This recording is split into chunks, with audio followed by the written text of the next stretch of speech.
So, Allyson, when someone is feeling inspired, determined, and dedicated to their art practice, and they're seeking to expand themselves, the thought of going to college and getting a university degree often arises.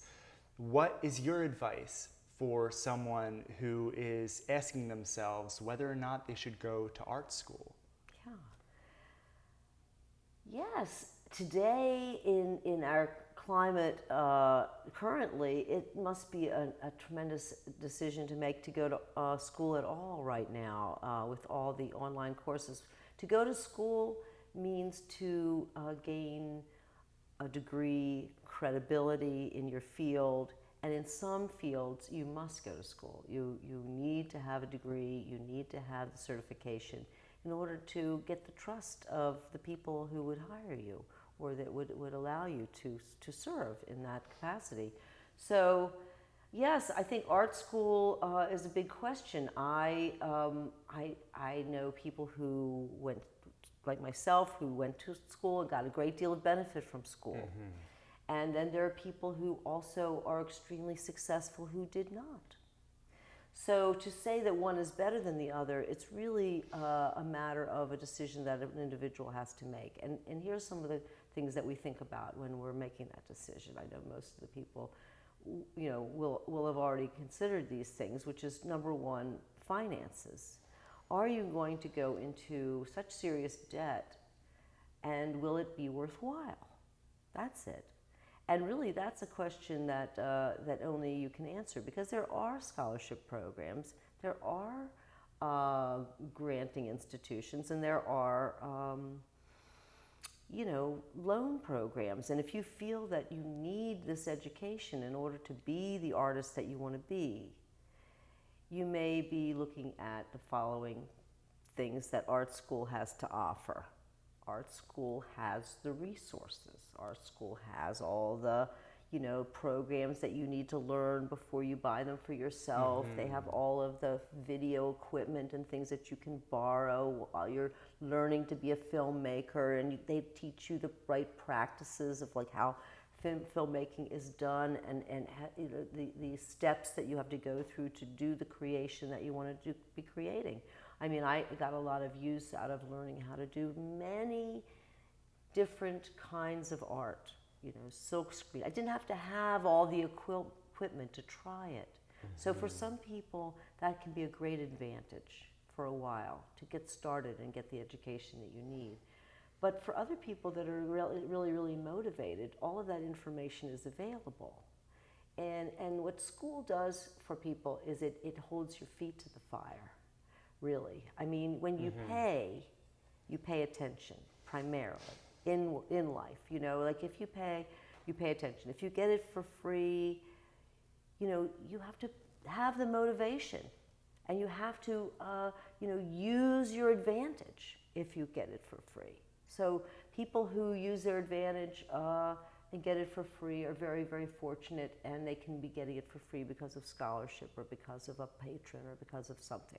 So it's a wonderful thing to give yourself the time to go to school and learn the practices and pursue the things that you love with that much depth. But and there are people who either didn't finish school or never went to art school who are very successful. So you can't make not going or going to school your excuse for not being all you can be. That's it. Don't make it an excuse for not being all you can be if you really intend to be an artist. If you're serious about it, about being a professional artist that is trusted, you can start in that journey at school, mm-hmm. but you're not going to receive accolades just because you got a degree. Mm-hmm. You can, if you need to be a nurse, you have to go to school.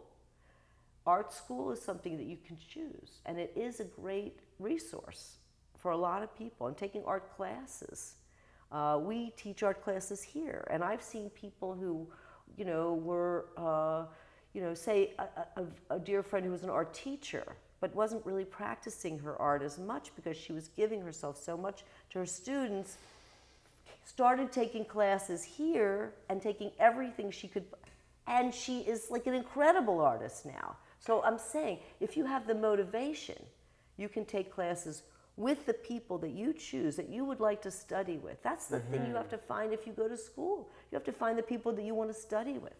Alex and I met in a class very dear to our heart, that combined mixed media and performance and conceptual art, and we were really interested in that sort of work. So we found that in a group. You could find a group, but you can find a group. You can find artist groups.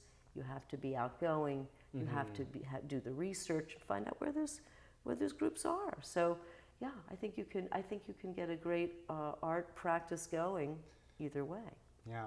Now, what are some ways that someone can get the benefits that you would traditionally get in art school without going to art school? So important.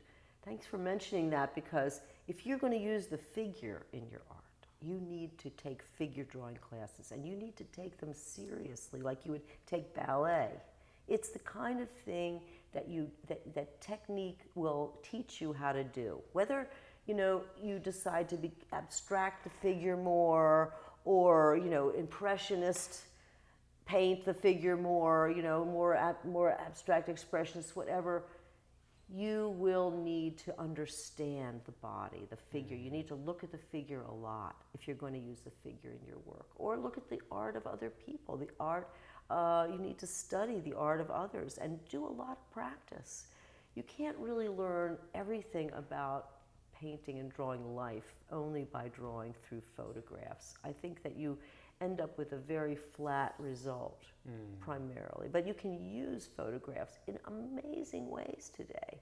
And so I think that if you really want to put a note of realism or authenticity into your figurative work or your still life work, just object drawing, you need to draw a lot. You need to draw every day, really. I mean, Alex heard Van Gogh tell him, draw every day. That's what he heard.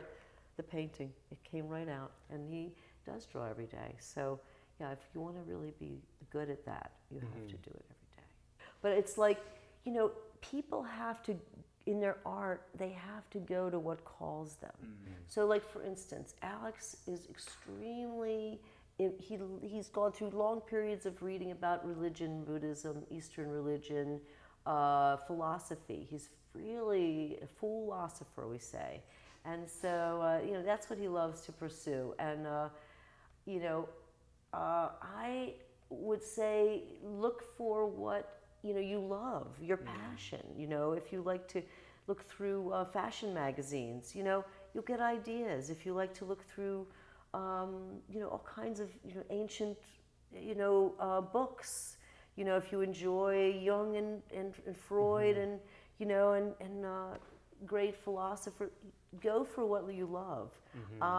If you love television, you maybe want to make some video.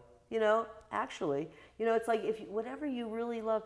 People that loved games when they were young became game designers. So don't keep your children from immersing themselves, at least sometimes, into games and comic books, and because if it leads to drawing or creativity, it's a boon, right?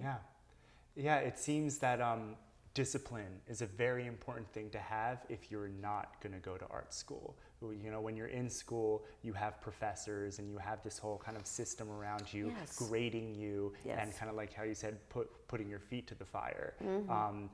How can someone develop the kind of discipline necessary to become a successful artist without having art school pushing? I wanted to just back up for 1 second to say about, when I went to school, I took a lot of art history, and I had to write a lot of papers about art history, and I had to go on tours and trips with my class to see art and to discuss art. It's very important to learn how to talk about art, and in order to do that, you do read about it, and you do write papers about it, or you write about it. So I did a lot of that, and so you listen to others and you read others, and you get a facility for how do we even discuss or analyze or think about art. So, and you can take it from a lot of different points of view, like I say.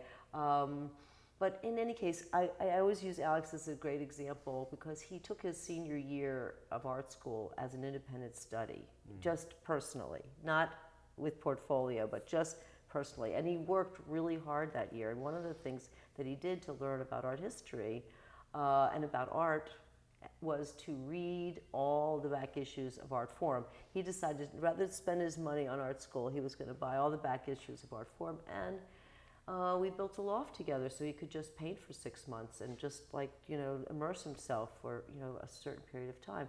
So you can save up your money and do that, or you can have a separate job to support you, and then give yourself the discipline, which is getting back to what you were saying, the discipline of making it a practice every day.